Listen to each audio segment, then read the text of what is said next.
సాధించవు సాధించలేవు సమాన హక్కు లేకుంటే ఐక్యం లేని జాతులుగా జగమందు మన జననమురా జీవించే హక్కు లేకుంటే మన జిందగి మొత్తం ఆగముగా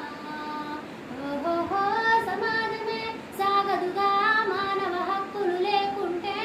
అభివృద్ధిని ఆపేస్తాం పాతాళంలో పడవేస్తాం గమ్యమున్న మార్గముండదు గాలి ఉన్నా పిల్చలేవు పుట్టడమే దండగరా మన స్వతంత్ర హక్కు